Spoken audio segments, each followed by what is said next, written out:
नमस्कार, मैं हूं संजय शर्मा। आप देख रहे हैं 4PM न्यूज़ नेटवर्क। मैं कई दिनों से सोच रहा हूं कि मैंने 2014 का चुनाव, 2017 का चुनाव, 2019 का चुनाव बहुत करीब से देखा और मैं दावे के साथ कह सकता हूं कि इन तीनों चुनाव के मुकाबले में इस बार सांप्रदायिक आधार पर ध्रुवीकरण बहुत कम हो रहा है। जिन्ना को गर्म करने की कोशिश बहुत की गई और आज संबित पात्रा जी ने पाकिस्तान को गर्म करने की कोशिश बहुत की, मगर पाकिस्तान का दांव उल्टा पड़ता नजर आ रहा है। दरअसल अखिलेश यादव ने एक अखबार को इंटरव्यू दिया था और इंटरव्यू में जो स्वर्गीय बिपिन रावत जी थे, सेना प्रमुख CDS, उनके हवाले से कहा था कि उन्होंने कहा था चीन हमारा दुश्मन नंबर 1 है। ये डॉक्टर राम मनोहर लोहिया की लाइन थी।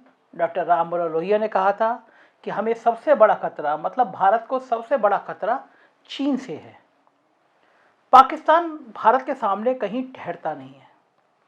ये बात मुलायम सिंह ने भी संसद में कई बार कही, सरकार को आगाह किया कि आप चीन से सावधान रहिए, चीन हमारा सबसे बड़ा दुश्मन है।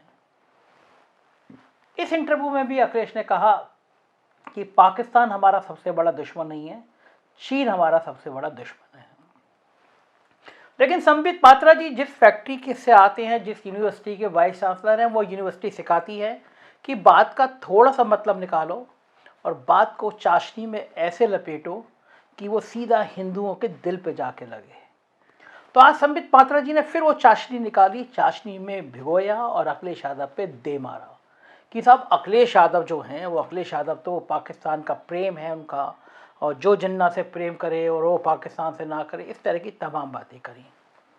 लेकिन मामला फंस गया। उसके बाद जो सोशल मीडिया पे वीडियो चलने शुरू हुए, उसने बीजेपी को बहुत परेशान कर दिया।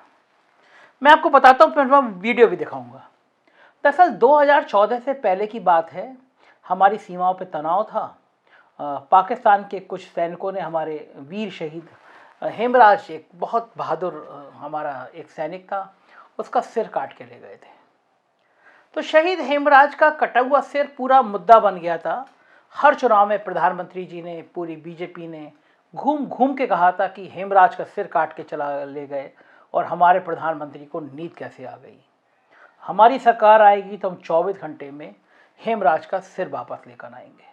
बात सही थी। मुझे भी अपील करी कि कोई कोई दुश्मन देश, मैं माफ़ कीजिएगा, मैं दुश्मन देश कह रहा हूँ, हमारे प्रधानमंत्री जी ने और भारत सरकार ने अभी तक पाकिस्तान को दुश्मन देश घोषित नहीं किया है। पाकिस्तान आज की तारीख पे भी हमारा दुश्मन देश नहीं है, भारत के उससे अच्छे रिश्ते हैं। खैर, मैं बात कर रहा था कि उस देश का आदमी, कोई दूसरे देश का मुल्क का आदमी हमारा सैनिक का सिर काट के ले जाए। तो शहीद हेमराज के घर वालों को बहुत उम्मीद थी कि प्रधानमंत्री अगर बन जाते हैं मोदी जी तो सिर वापस आएगा, सम्मान पूर्वक आएगा, शहीद का दर्जा मिलेगा। सरकार बन गई। हेमराज के परिवार ने पूरा दिन रात करके बीजेपी को वोट किया, मेहनत की, बन गई सरकार।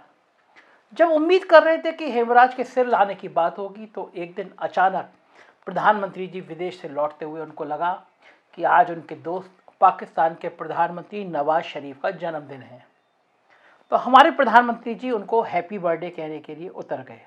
और ये पहला मामला था कि अचानक पाकिस्तान जैसे राष्ट्र में अपने देश का प्रधानमंत्री बिना पूर्व सूचना के हवाई जहाज उतार ले। पूरी बीजेपी में और संघ में हड़कंप मच गया। पाकिस्तान और जिन्ना बड़ा नाजुक विषय है। लाल कृष्ण आडवाणी पाकिस्तान गए थे, वो जिन्ना की मजार पे गए थे। जिन्ना की मजार पे जाकर उन्होंने कहा था जिन्ना एक सेकुलर आदमी है जिसने भारत की आज़ादी की लड़ाई लड़ी। वो लाल कृष्ण आडवाणी थे, वो लाल कृष्ण आडवाणी जिसने 2 सीटों से बीजेपी को यहाँ तक पहुँचाया। आपको याद होगा, राम मंदिर आंदोलन के नायक थे, वो रथ लेके निकले थे जिस रथ को लालू यादव ने रोक दिया था। तो वो लाल कृष्ण आडवाणी पाकिस्तान जाते हैं और जिन्ना की मजार पर माथा टेकते हैं। तो अब वो मुद्दा फिर उभर आया। लोगों ने ट्रोल करना शुरू किया कि आखिर जिन्ना की मजार पे जो बीजेपी के बड़े नेता गए थे, क्या वो मजार पाकिस्तान में नहीं थी। वीडियो जारी होने लगे कि प्रधानमंत्री पाकिस्तान गए थे तो फिर नवाज शरीफ से मिले थे, उनकी माँ के पैर छुए थे, तो क्या वो पाकिस्तान नहीं था। छोटा सा वीडियो देखिए, आपको मज़ा आएगा देखकर, फिर मैं इससे बात करता हूँ। अचानक पाकिस्तान पहुंचकर प्रधानमंत्री नरेंद्र मोदी ने सबको चौंका दिया। लाहौर के अल्लामा इकबाल हवाई अड्डे पर पाकिस्तान के प्रधानमंत्री नवाज शरीफ ने गले लगाकर मोदी का स्वागत किया। लाहौर एयरपोर्ट से नरेंद्र मोदी नवाज शरीफ के घर पहुंचे, जहां उन्होंने शरीफ की मां से मुलाकात की और उनका पैर छूकर आशीर्वाद लिया। दरअसल मोदी के स्वागत के लिए शरीफ के बेटे हसन और परिवार के दूसरे सदस्य बाहर उस हॉल में पहुंचे जहां नरेंद्र मोदी और नवाज शरीफ बात कर रहे थे। उनके साथ शरीफ की मां भी थी। प्रधानमंत्री मोदी ने शरीफ की मां को देखते ही उनके पैर छू लिए। सिंह की दाहिनी जानिब की नशिस्त पर बैठे। हलफ बर्दारी की तकरीब के अख्ताम पर वजीर आजम नवाज शरीफ ने भारतीय वजीर आजम नरेंद्र मोदी, सदर प्रणब मुखर्जी और नायब सदर हामिद अंसारी से मुसाफिया किया। देखा आपने, तो ये दुनिया है, ये किसी को छोड़ती नहीं है, ये देश है। तो लोग पूछ रहे हैं कि आपके मोदी जी तो वहाँ पे आराम से काम करने चले गए, आपके अडानी जी वहाँ पे व्यापार कर रहे हैं, कई सारे समझौते हो गए पाकिस्तान के साथ, तो वो आपको क्यों याद नहीं आ रहे। दरअसल भारतीय जनता पार्टी बहुत परेशान है। कैराना में गली गली में घूम के गृह मंत्री अमित शाह पर्चे बांट रहे हैं। मुख्यमंत्री के आसपास के रहने वाले लोग हिंसक वीडियो जारी कर रहे हैं कि जिसमें एक मुस्लिम नौजवान कह रहा है कि अब किसी हम जाटों को देख लेंगे। अरे बताइए, एक दंगा हुआ, उसके घाव भर गए, दो कौमें पास में आ गई, आपस में गले मिल गए। आपका काम क्या है? आप उन जख्मों पर नमक डालोगे नहीं, तुम गले क्यों मिले हो? पुरानी बातें याद करो, एक दूसरे को मारो। क्या राजनीति अब इस स्तर पर आ गई है? मैंने मान लिया कि चाहे मुसलमानों की गलती रही हो या जाटों की गलती रही हो, गलती किसी की भी रही हो, लेकिन आज की तारीख में दोनों गलती भूल चुके हैं। दोनों ने यह सहा है कि दंगे किसी समस्या का हल नहीं होते, दंगे किसी चीज का समाधान नहीं होते। दोनों समझ गए हैं कि कोरोना के काल में हिंदू मुसलमान सब भूल गए थे, लाशों को ढेर लग गए थे। तो बात करनी चाहिए डेवलपमेंट की, सब बात कर चुके हैं। और पहली बार मैंने आपसे जो वीडियो की शुरुआत की वो इसीलिए कहा कि मैं पहली बार इस देश में देख रहा हूं कि भारत पाकिस्तान, हिंदू मुसलमान, तालिबान, दाढ़ी टोपी छोटा पजामा, ये कुछ नहीं चल रहा। गांव में चल रहा है कि आवारा पशु पूरा पूरा खेत खा गए हैं। गांव में चल रहा है कि बेरोजगारी है, नौकरी नहीं मिल रही, मजदूर काम करने कहां जाएं। गांव में चल रहा है कि यह सरकार तो ठाकुरों की है। गांव में चल रहा है कि योगी आदित्यनाथ के ठाकुरवाद ने पिछड़ी जातियों की बहुत बेइज्जती करी। गांव में चल रहा है कि केशव मौर्य जैसे इंसान को बेइज्जत कर दिया गया। गांव में चल रहा है कि योगी के ठाकुरवाद के कारण स्वामी प्रसाद मौर्य, धर्म सिंह सैनी जैसे लोग छोड़ के आ गए पार्टी में। तो गांव में जाति का आंकड़ा चल रहा है, धार्मिक आंकड़ा चल नहीं पा रहा।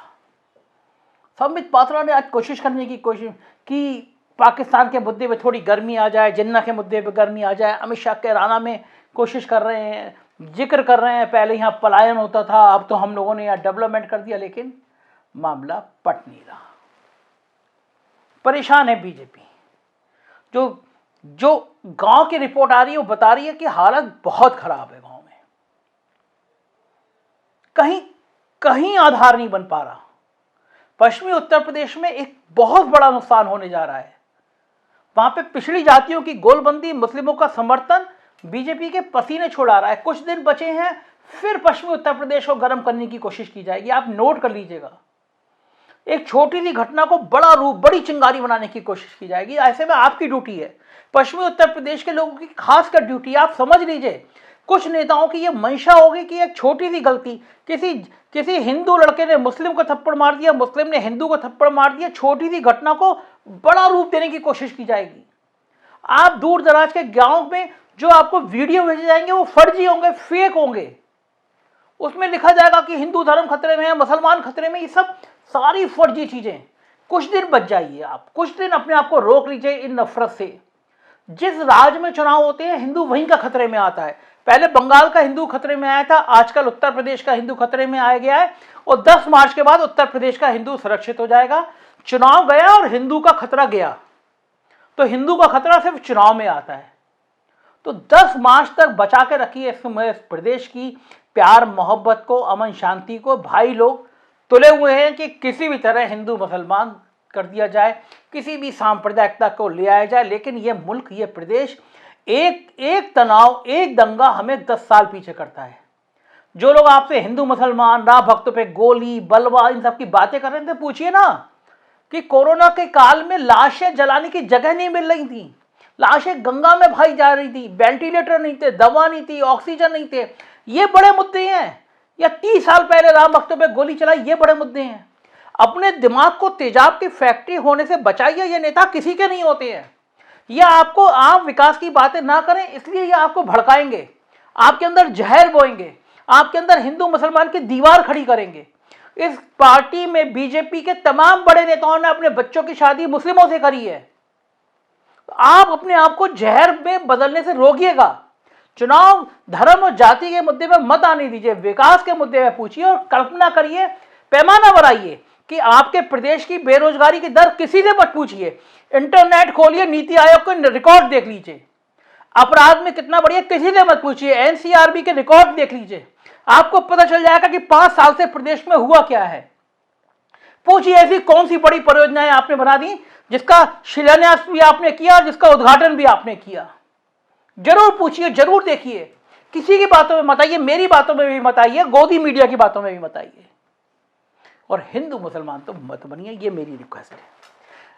मुझे लगता है आप ऐसा नहीं होने देंगे, तो देखते रहिए 4PM न्यूज नेटवर्क, क्योंकि यही वो चैनल है जो सच सच और सिर्फ सच दिखाता है। सब्सक्राइब करिए, सहयोग करिए। Thank you.